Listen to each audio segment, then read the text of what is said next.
ಶ್ರೀ ಗುರು ಬಸವಲಿಂಗಾಯ ನಮಃ. ಈ ದಿನ ಜಗನ್ಮಾತೆ ಅಕ್ಕಮಹಾದೇವಿ ತಾಯಿಯವರ ಒಂದು ವಚನವನ್ನು ನಾವು ನೋಡೋಣ.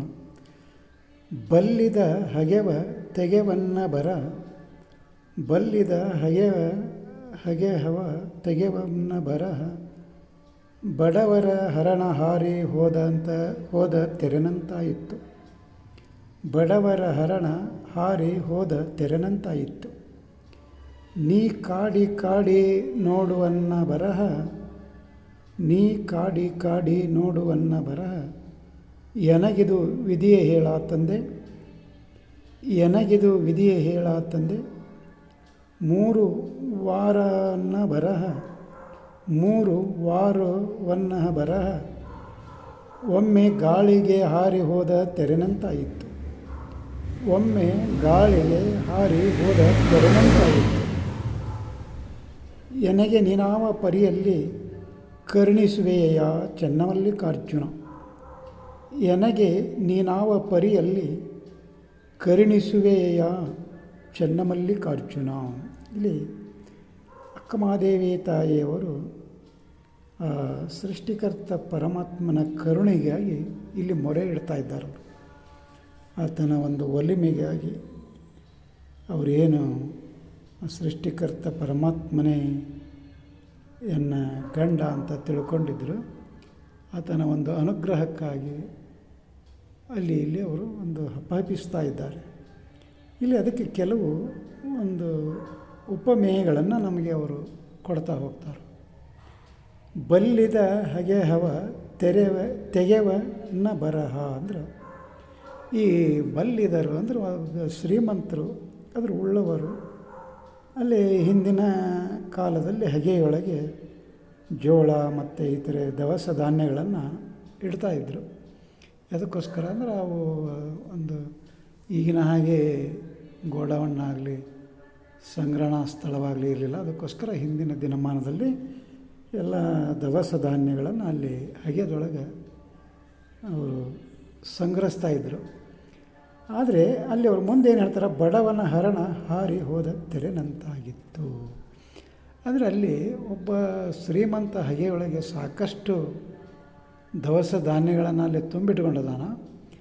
ಆದರೆ ಅಲ್ಲಿ ಒಬ್ಬ ಬಡವ ಅವನ ಮನೆಗೆ ಆ ದವಸ ಧಾನ್ಯಗಳು ಅಥವಾ ಕಾಳು ಕಡಿಗಳನ್ನು ಕೇಳೋದಕ್ಕೆ, ಅಲ್ಲಿ ಬೇಡೋದಕ್ಕೆ ಬಂದಿದ್ದಾನ. ನನಗೊಂದು ಸ್ವಲ್ಪ ಆಹಾರ ಧಾನ್ಯವನ್ನು ಕೊಡ್ರಿ ಅಂತ ಹೇಳಿ ಆತ ಕೇಳೋದಕ್ಕೋಸ್ಕರ ಶ್ರೀಮಂತನ ಮನೆಗೆ ಆತ ಬಂದಿದ್ದಾನೆ. ಆತನಿಗೆ ಹಸಿವಾಗಿದೆ, ಅದಕ್ಕೋಸ್ಕರ ಅವ ಬೇಡೋದಕ್ಕೆ ಬಂದಿದ್ದಾನೆ. ಆದರೆ ಅಲ್ಲಿ ಶ್ರೀಮಂತ ಅಲ್ಲಿ ಏನು ಹೇಳ್ತಾನೆ ಅಂತ ಕೇಳಿದರೆ, ನಾನು ಹಗೆ ತೆಗೆದಿಲ್ಲ, ಹಗೆ ತೆಗೆದ ಮೇಲೆ ಕೊಡ್ತಾನೆ, ಹಗೆ ತೆಗೆದ ಮೇಲೆ ಕೊಡ್ತಾನೆ ಅಂತ ಹೇಳಿ ಅವನನ್ನು ದಾಟಿ ಹಾಕ್ತಾ ಇರ್ತಾನೆ. ಅಥವಾ ಅವನ ಹೊಲದಲ್ಲಿ ಕೂಲಿ ಮಾಡಿದಂಥ ಕೂಲಿಕಾರರು ಅವ್ರನ್ನ ಅಲ್ಲಿ ಕೂಲಿ ಕೇಳೋದಕ್ಕೆ ಬಂದಾಗ, ಈಗಿನ ಹಾಗೆ ದುಡ್ಡಿನ ಒಂದು ವ್ಯವಸ್ಥೆ ಆ ದಿನಮಾನದಲ್ಲಿರಲಿಲ್ಲ. ಅದಕ್ಕೆ ಕೂಲಿ ಮಾಡಿದರೆ ಅಲ್ಲಿ ಒಂದು ಕಾಳನ್ನು ಅಲ್ಲಿ ಕೊಡ್ತಾಯಿದ್ರು ಅವರಿಗೆ ಪ್ರತಿಯಾಗಿ. ಹಾಗೆ ಆ ಕೂಲಿ ಕೇಳೋದಕ್ಕೋಸ್ಕರ ಬಡವ ಈ ಶ್ರೀಮಂತನ ಮನೆಗೆ ಬಂದರೆ, ನಾನು ಹಗೆ ತೆಗೆದಿಲ್ಲ, ಹಗೆ ತೆಗೆದ ಮೇಲೆ ಕೊಡ್ತಾನೆ ಅಂತ ಹೇಳಿ ಅದನ್ನು ದಿನಾಲೂ ಆತ ಆ ಬಡವನನ್ನು ದಾಟಿ ಹಾಕ್ತಾಯಿದ್ದ. ಅವಾಗ ಏನಾಯಿತು ಅಂದರೆ, ಆ ಬಡವನ ಪ್ರಾಣ ಹಸಿದು ಆತ ಹಸಿವನ್ನು ತಾಳಲಾರದೆ ಅವನ ಪ್ರಾಣ ಹೋಯಿತು.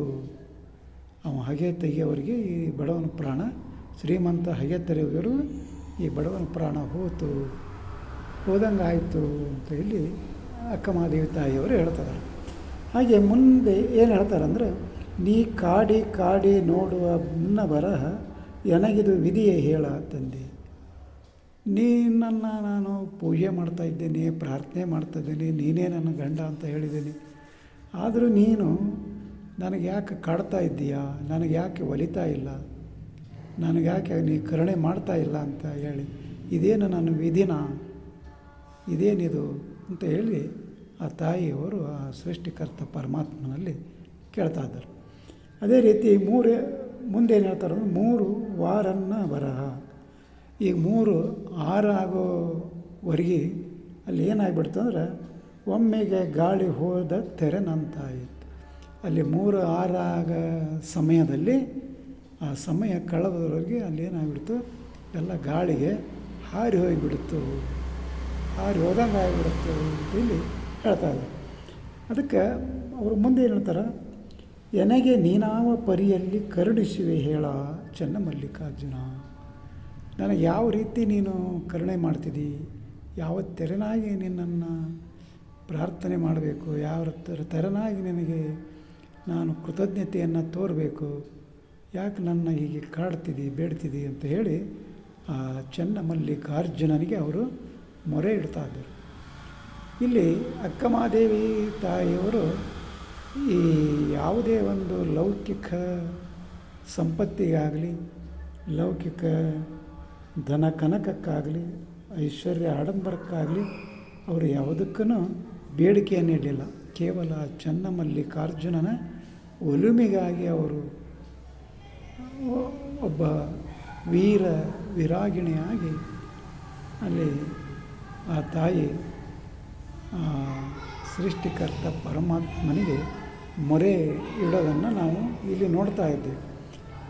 ಹಾಗಾದರೆ ನಾವು ಸಹಿತ ಕೇವಲ ಈ ಭೌತಿಕ ಸಂಪತ್ತಿಗೆ, ಧನ ಕನಕಕ್ಕೆ, ಆಸ್ತಿ ಐಶ್ವರ್ಯಕ್ಕೆ ನಾವು ಕೇವಲ ಒಂದು ಹಪಪಿತನವನ್ನು ಮಾಡದೆ ಆ ಸೃಷ್ಟಿಕರ್ತ ಪರಮಾತ್ಮನ ಒಂದು ಕರುಣೆ ನಮಗೆ ಆಗಬೇಕು, ಆತನನ್ನು ಒಲುಮೆಯನ್ನು ನಾವು ಪಡಿಬೇಕು, ಆ ಸಾಧನೆಯಲ್ಲಿ ನಾವು ಮುಂದಡಿ ಇಡಬೇಕು ಅನ್ನುವಂಥ ಒಂದು ಭಾವನೆ ನಮಗೆ ಬರಬೇಕಾದ್ರೆ ನಾವು ಅಲ್ಲಿ ಮತ್ತೆ ಏನು ಮಾಡಬೇಕಂದ್ರೆ ಶರಣರ ವಚನಗಳನ್ನು ಓದಬೇಕಾಗ್ತದೆ. ಶರಣರ ವಚನಗಳನ್ನು ಓದಿ ಪಚನ ಮಾಡಿಕೊಳ್ಬೇಕು. ಆವಾಗ ಮಾತ್ರ ಅಂತಹ ಒಂದು ಜ್ಞಾನ ನಮಗೆ ಪ್ರಾಪ್ತಿಯಾಗ್ತದೆ. ಅದಕ್ಕೋಸ್ಕರ ವಚನಗಳನ್ನು ಓದೋಣ, ಪಚನ ಮಾಡಿಕೊಳ್ಳೋಣ ಅಂತ ಹೇಳುತ್ತಾ ಈ ವಚನಕ್ಕೆ ವಿರಾಮ ಕೊಡ್ತಾ ಇದ್ದೇನೆ. ಶರಣು ಶರಣಾರ್ಥಿ.